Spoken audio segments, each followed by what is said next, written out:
Chapter 54. It was one of those March days, when the sun shines hot and the wind blows cold, when it is summer in the light and winter in the shade. We had our pea-coats with us, and I took a bag. Of all my worldly possessions, I took no more than the few necessaries that filled the bag.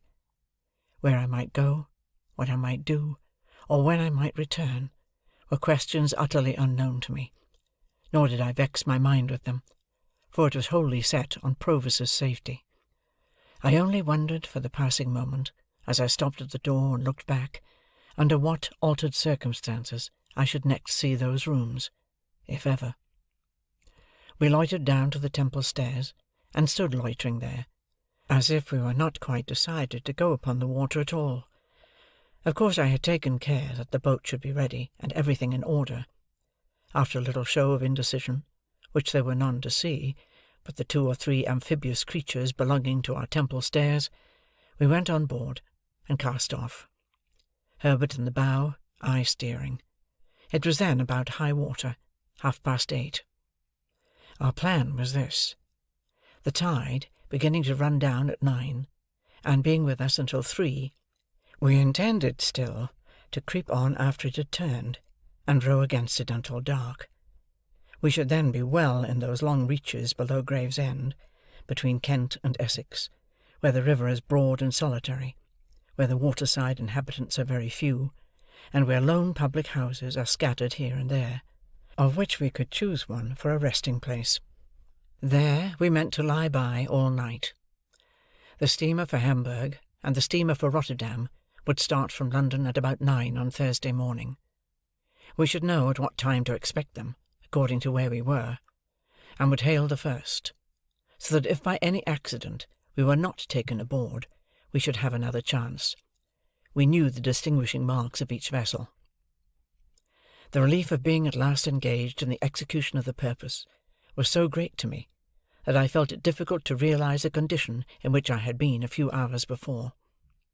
The crisp air, the sunlight, the movement on the river, and the moving river itself, the road that ran with us, seeming to sympathize with us, animate us, and encourage us on, freshened me with new hope. I felt mortified to be of so little use in the boat, but there were few better oarsmen than my 2 friends, and they rowed with a steady stroke that was to last all day. At that time, the steam traffic on the Thames was far below its present extent, and watermen's boats were far more numerous. Of barges, sailing colliers, and coasting traders, there were perhaps as many as now; but of steamships, great and small, not a tithe or a 20th part so many. Early as it was, there were plenty of scullers going here and there that morning, and plenty of barges dropping down with the tide. The navigation of the river between bridges in an open boat was a much easier and commoner matter in those days than it is in these, and we went ahead among many skiffs and wherries, briskly. Old London Bridge was soon passed, and old Billingsgate Market with its oyster boats and Dutchmen, and the White Tower and Traitor's Gate, and we were in among the tiers of shipping. Here were the Leith, Aberdeen, and Glasgow steamers, loading and unloading goods, and looking immensely high out of the water as we passed alongside. Here were colliers by the score and score, with the coal-whippers plunging off stages on deck as counterweights to measures of coal swinging up, which were then rattled over the side into barges. Here, at her moorings, was tomorrow's steamer for Rotterdam, of which we took good notice, and here tomorrow's for Hamburg, under whose bowsprit we crossed. And now, I, sitting in the stern, could see with a faster beating heart Mill Pond Bank and Mill Pond Stairs. "Is he there?" said Herbert. "Not yet." "Right. He was not to come down till he saw us. Can you see his signal?" "Not well from here, but I think I see it. Now I see him. Pull both. Easy, Herbert. Oars." We touched the stairs lightly for a single moment, and he was on board, and we were off again. He had a boat cloak with him, and a black canvas bag, and he looked as like a river pilot as my heart could have wished. "Dear boy," he said, putting his arm on my shoulder as he took his seat. "Faithful dear boy! Well done! Thank'ee, thank'ee!" Again among the tiers of shipping, in and out, avoiding rusty chain cables, frayed hempen hawsers, and bobbing buoys, sinking for the moment floating broken baskets, scattering floating chips of wood and shaving, cleaving floating scum of coal, in and out, under the figurehead of the John of Sunderland, making a speech to the winds, as is done by many Johns, and the Betsy of Yarmouth, with a firm formality of bosom, and her knobby eyes starting 2 inches out of her head, in and out, hammers going in shipbuilders' yards, saws going at timber, clashing engines going at things unknown, pumps going in leaky ships, capstans going, ships going out to sea, and unintelligible sea creatures roaring curses over the bulwarks at respondent lightermen, in and out at last upon the clearer river, where the ship's boys might take their fenders in, no longer fishing in troubled waters with them over the side, and where the festooned sails might fly out to the wind. At the stairs, where we had taken him aboard, and ever since, I had looked warily for any token of our being suspected. I had seen none. We certainly had not been, and at that time as certainly we were not, either attended or followed by any boat. If we had been waited on by any boat, I should have run in to shore, and have obliged her to go on, or to make her purpose evident. But we held our own, without any appearance of molestation. He had his boat cloak on him, and looked, as I have said, a natural part of the scene. It was remarkable, but perhaps the wretched life he had led accounted for it, that he was the least anxious of any of us. He was not indifferent, for he told me that he hoped to live to see his gentleman one of the best of gentlemen in a foreign country. He was not disposed to be passive or resigned, as I understood it, but he had no notion of meeting danger half-way. When it came upon him, he confronted it, but it must come before he troubled himself. "If you knowed, dear boy," he said to me, "what it is to sit here, alonger my dear boy, and have my smoke, arter having been day by day betwixt 4 walls, you'd envy me. But you don't know what it is." "I think I know the delights of freedom," I answered. "Ah," said he, shaking his head gravely, "but you don't know it equal to me. You must have been under lock and key, dear boy, to know it equal to me. But I ain't a-going to be low." It occurred to me as inconsistent, that for any mastering idea he should have endangered his freedom and even his life. But I reflected that perhaps freedom without danger was too much apart from all the habit of his existence to be to him what it would be to another man. I was not far out, since he said, after smoking a little, "You see, dear boy, when I was over yonder, t'other side the world, I was always a-looking to this side, and it come flat to be there, for all I was a-growing rich. Everybody knowed Magwitch, and Magwitch could come, and Magwitch could go, and nobody's head would be troubled about him. They ain't so easy concerning me here, dear boy. Wouldn't be, leastwise, if they knowed where I was." "If all goes well," said I, "you will be perfectly free and safe again within a few hours." "Well," he returned, drawing a long breath, "I hope so." "And think so?" He dipped his hand in the water, over the boat's gunwale, and said, smiling with that softened air upon him which was not new to me, I suppose I think so, dear boy. We'd be puzzled to be more quiet and easy-going than we are at present, but it's a-flowing so soft and pleasant through the water, perhaps as makes me think it. I was a-thinking through my smoke just then, that we can no more see the bottom of the next few hours than we can see to the bottom of this river what I catches hold of. Nor yet we can't no more hold their tide than I can hold this, and it's run through my fingers and gone, you see, holding up his dripping hand. "But your face, I should think you were a little despondent," said I. Not a bit on it, dear boy. It comes a flowing on so quiet, and of that there rippling at the boat's head, making a sort of a Sunday tune. Maybe I'm growing a trifle old besides." He put his pipe back in his mouth with an undisturbed expression of face, and sat as composed and contented as if we were already out of England. Yet he was as submissive to a word of advice as if he had been in constant terror. For, when we ran ashore to get some bottles of beer into the boat, and he was stepping out, I hinted that I thought he would be safest where he was, and he said, "Do you, dear boy?" and quietly sat down again. The air felt cold upon the river, but it was a bright day, and the sunshine was very cheering. The tide ran strong. I took care to lose none of it, and our steady stroke carried us on thoroughly well. By imperceptible degrees, as the tide ran out, we lost more and more of the nearer woods and hills, and dropped lower and lower between the muddy banks, but the tide was yet with us when we were off Gravesend. As our charge was wrapped in his cloak, I purposely passed within a boat or two's length of the floating custom-house, and so out to catch the stream, alongside of 2 emigrant ships, and under the bows of a large transport with troops on the forecastle looking down at us. And soon the tide began to slacken, and the craft lying at anchor to swing, and presently they had all swung round, and the ships that were taking advantage of the new tide to get up to the pool began to crowd upon us in a fleet, and we kept under the shore, as much out of the strength of the tide now as we could, standing carefully off from low shallows and mud banks. Our oarsman was so fresh, by dint of having occasionally let her drive with the tide for a minute or two, that a quarter of an hour's rest proved full as much as they wanted.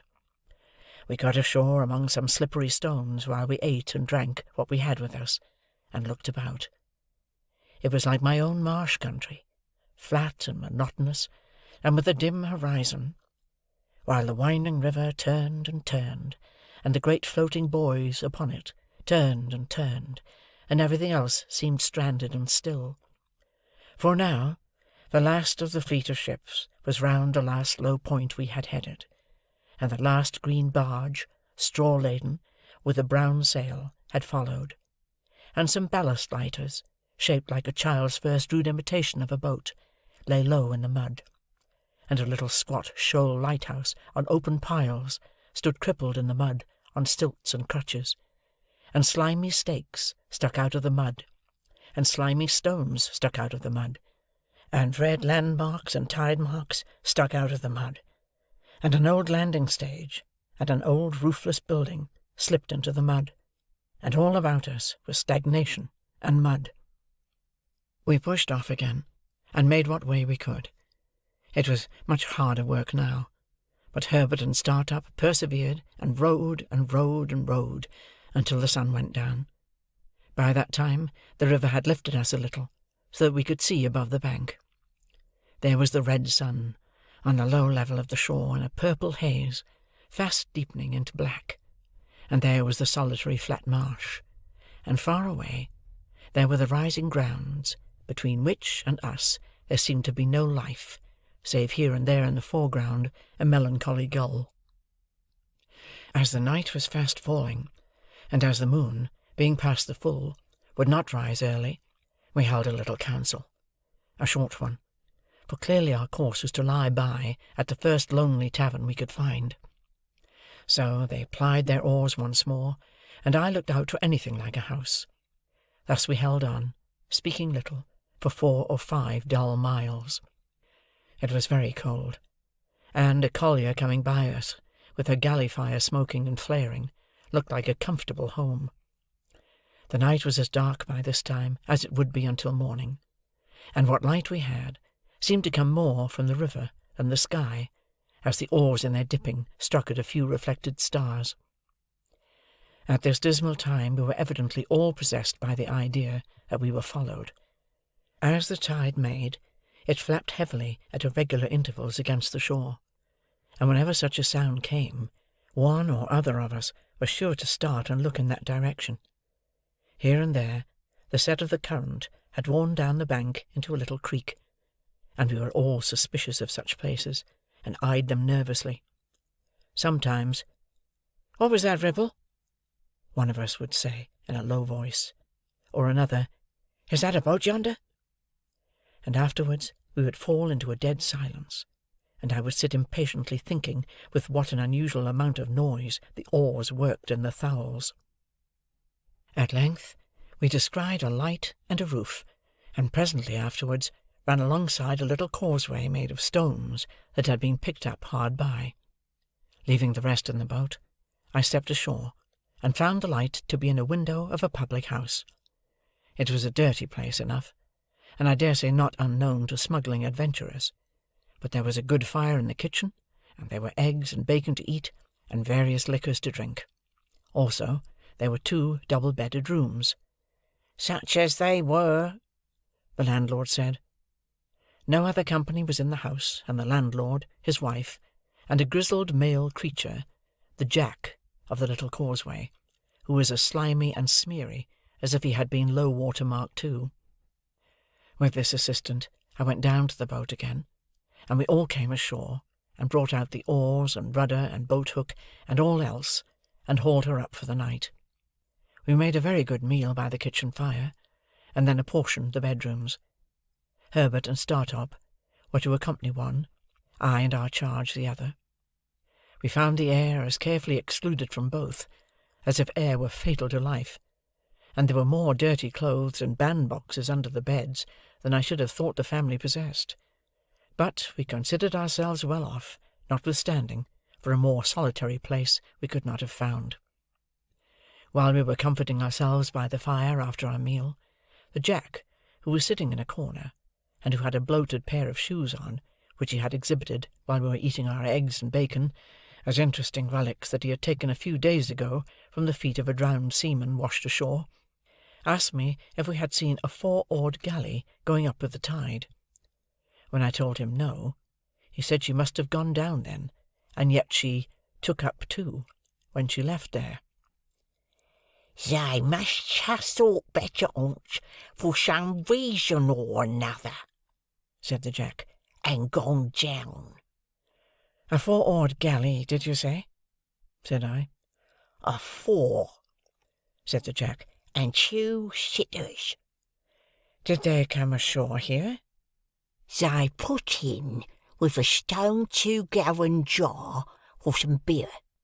I'd have been glad to poison the beer myself," said the Jack, "or put some rattling physic in it." "Why?" "I know why," said the Jack. He spoke in a slushy voice, as if much mud had washed into his throat.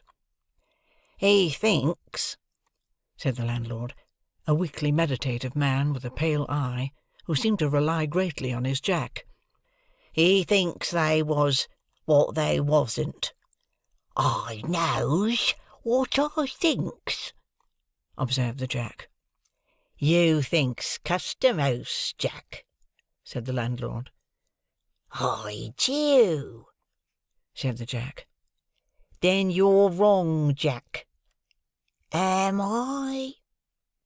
In the infinite meaning of his reply, and his boundless confidence in his views, the Jack took one of his bloated shoes off, looked into it, knocked a few stones out of it on the kitchen floor, and put it on again. He did this with the air of a Jack who was so right that he could afford to do anything. "Why, what do you make out that they done with their buttons then, Jack?" asked the landlord, vacillating weakly. "Done with their buttons?" returned the Jack. "Chucked 'em overboard, swallowed 'em, sold 'em to come up small salad. Done with their buttons." "Don't be cheeky, Jack," remonstrated the landlord, in a melancholy and pathetic way. "A custom house officer knows what to do with his buttons," said the Jack, repeating the obnoxious word with the greatest contempt. "When there comes betwixt him and his own light, a 4 and 2 sitters don't go hanging and hovering, up with one tide and down with another, and both with and against another, without there being custom-house at the bottom of it." Saying which, he went out in disdain, and the landlord, having no one to rely upon, found it impracticable to pursue the subject. This dialogue made us all uneasy, and me very uneasy. A dismal wind was muttering round the house, the tide was flapping at the shore, and I had a feeling that we were caged and threatened. A 4-oared galley, hovering about in so unusual a way as to attract this notice, was an ugly circumstance that I could not get rid of. When I had induced Provis to go up to bed, I went outside with my 2 companions. Startup, by this time, knew the state of the case, and held another council.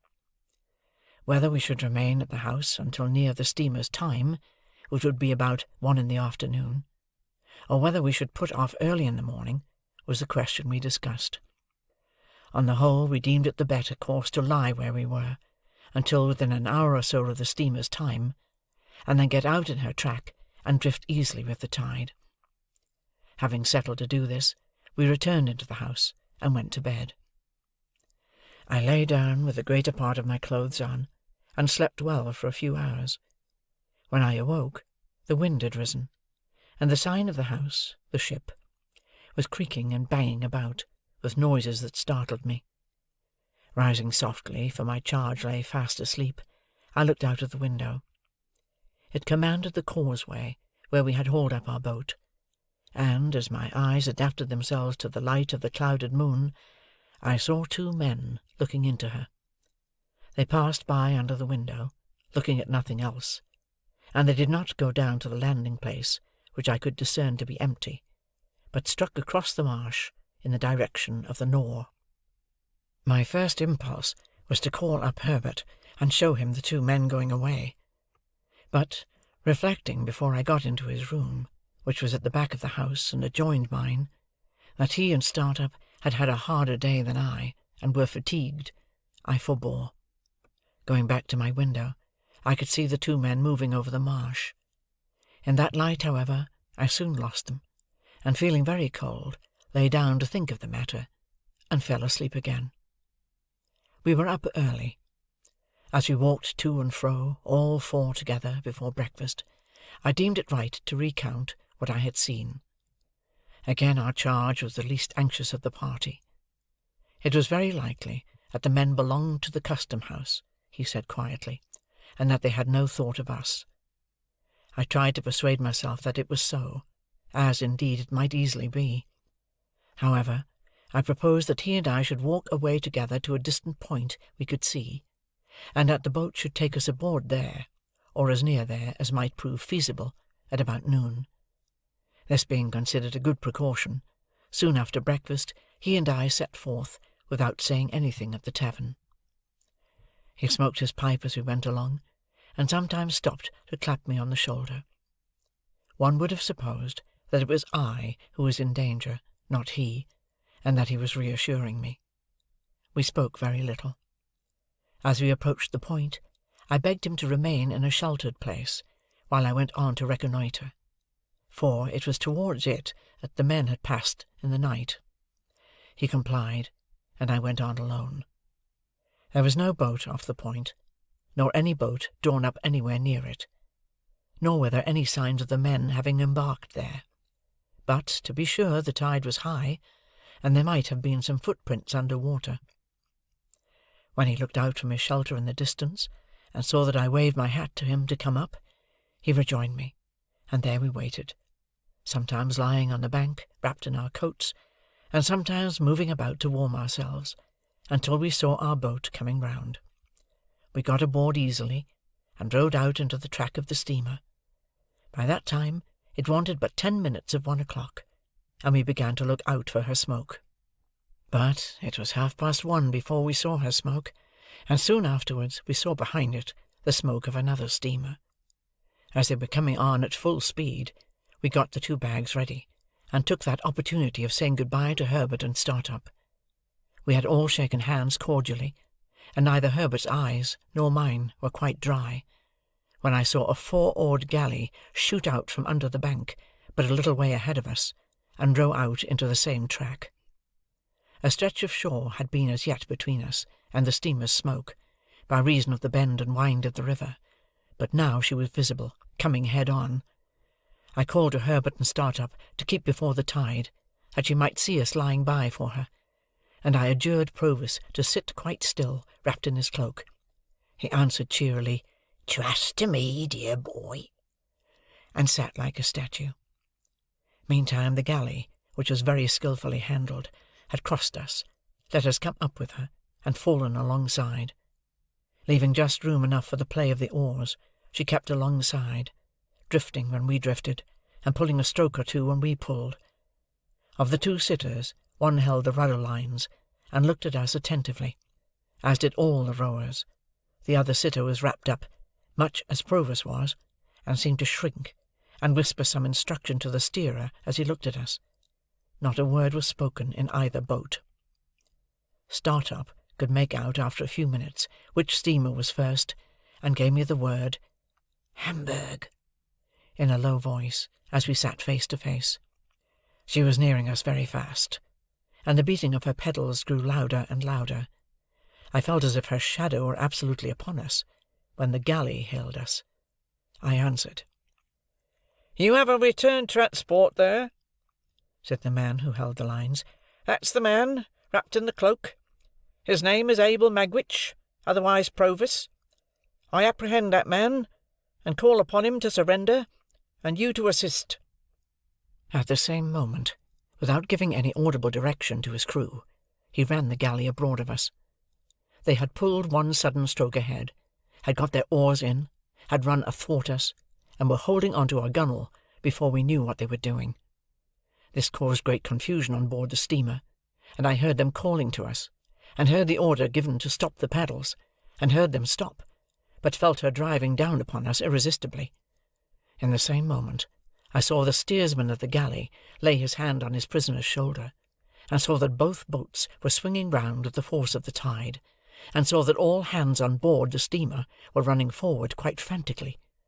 Still in the same moment, I saw the prisoner start up, lean across his captor, and pull the cloak from the neck of the shrinking sitter in the galley. Still in the same moment, I saw that the face disclosed was the face of the other convict of long ago. Still in the same moment, I saw the face tilt backward with white terror on it that I shall never forget, and hear a great cry on board the steamer, and a loud splash in the water, and felt the boat sink from under me. It was but for an instant that I seemed to struggle with 1,000 mill-weirs and 1,000 flashes of light. That instant past, I was taken on board the galley. Herbert was there, and Startup was there, but our boat was gone, and the 2 convicts were gone. What with the cries aboard the steamer, and the furious blowing off of her steam, and her driving on, and our driving on, I could not at first distinguish sky from water, or shore from shore. But the crew of the galley righted her with great speed, and, pulling certain swift strong strokes ahead, lay upon their oars, every man looking silently and eagerly at the water astern. Presently a dark object was seen in it, bearing towards us on the tide. No man spoke, but the steersman held up his hand, and all softly backed water, and kept the boat straight and true before it. As it came nearer, I saw it to be Magwitch, swimming, but not swimming freely. He was taken on board, and instantly manacled at the wrists and ankles. The galley was kept steady, and the silent, eager look-out at the water was resumed. But the Rotterdam steamer now came up, and apparently not understanding what had happened, came on at speed. By the time she had been hailed and stopped, both steamers were drifting away from us, and we were rising and falling in a troubled wake of water. The look-out was kept, long after all was still again, and the 2 steamers were gone, but everybody knew that it was hopeless now. At length we gave it up, and pulled under the shore towards the tavern we had lately left, where we were received with no little surprise. Here I was able to get some comforts for Magwitch, Provis no longer, who had received some very severe injury in the chest, and a deep cut in the head. He told me that he believed himself to have gone under the keel of the steamer, and to have been struck on the head in rising. The injury to his chest, which rendered his breathing extremely painful, he thought he had received against the side of the galley. He added that he did not pretend to say what he might or might not have done to Compeyson, but that in the moment of his laying his hand on his cloak to identify him, that villain had staggered up and staggered back, and they had both gone overboard together, when the sudden wrenching of him, Magwitch, out of our boat, and the endeavour of his captor to keep him in it, had capsized us. He told me in a whisper that they had gone down, fiercely locked in each other's arms, and that there had been a struggle under water, and that he had disengaged himself, struck out, and swum away. I never had any reason to doubt the exact truth of what he thus told me. The officer who steered the galley gave the same account of their going overboard. When I asked this officer's permission to change the prisoner's wet clothes by purchasing any spare garments I could get at the public house, he gave it readily, merely observing that he must take charge of everything his prisoner had about him. So the pocket-book, which had once been in my hands, passed into the officer's. He further gave me leave to accompany the prisoner to London, but declined to accord that grace to my two friends. The Jack at the ship was instructed where the drowned man had gone down, and undertook to search for the body in the places where it was likeliest to come ashore. His interest in its recovery seemed to me to be much heightened when he heard that it had stockings on. Probably it took about a dozen drowned men to fit him out completely, and that may have been the reason why the different articles of his dress were in various stages of decay. We remained at the public-house until the tide turned, and then Magwitch was carried down to the galley and put on board. Herbert and Startup were to get to London by land as soon as they could. We had a doleful parting, and when I took my place by Magwitch's side, I felt that that was my place henceforth, while he lived. For now my repugnance to him had all melted away, and in the hunted, wounded, shackled creature who held my hand in his, I only saw a man who had meant to be my benefactor, and who had felt affectionately grateful and generously towards me with great constancy through a series of years. I only saw in him a much better man than I had been to Joe. His breathing became more difficult and painful as the night drew on, and often he could not repress a groan. I tried to rest him on the arm I could use, in any easy position, but it was dreadful to think that I could not be sorry at heart for his being badly hurt, since it was unquestionably best that he should die. That there were, still living, people enough who were able and willing to identify him, I could not doubt. That he would be leniently treated, I could not hope. He who had been presented in the worst light at his trial, who had since broken prison and had been tried again, who had returned from transportation under a life sentence, and who had occasioned the death of the man who was the cause of his arrest. As we returned towards the setting sun we had yesterday left behind us, and as the stream of our hopes seemed all running back, I told him how grieved I was to think that he had come home for my sake. "Dear boy," he answered, "I'm quite content to take my chance. I've seen my boy, and he can be a gentleman without me." No. I had thought about that, while we had been there side by side. No. Apart from any inclinations of my own, I understood Wemmick's hint now. I foresaw that, being convicted, his possessions would be forfeited to the Crown. "Look'ee here, dear boy," said he, "it's best as a gentleman should not be knowed to belong to me now. Only come to see me as if you come by chance along of Wemmick. Sit where I can see you, when I'm swore to, for the last of many times, and I don't ask no more." I will never stir from your side, said I, when I am suffered to be near you. Please God, I will be as true to you as you have been to me." I felt his hand tremble as it held mine, and he turned his face away as he lay in the bottom of the boat, and I heard that old sound in his throat, softened now, like all the rest of him. It was a good thing that he had touched this point, for it put into my mind what I might not otherwise have thought of until too late, that he need never know how his hopes of enriching me had perished.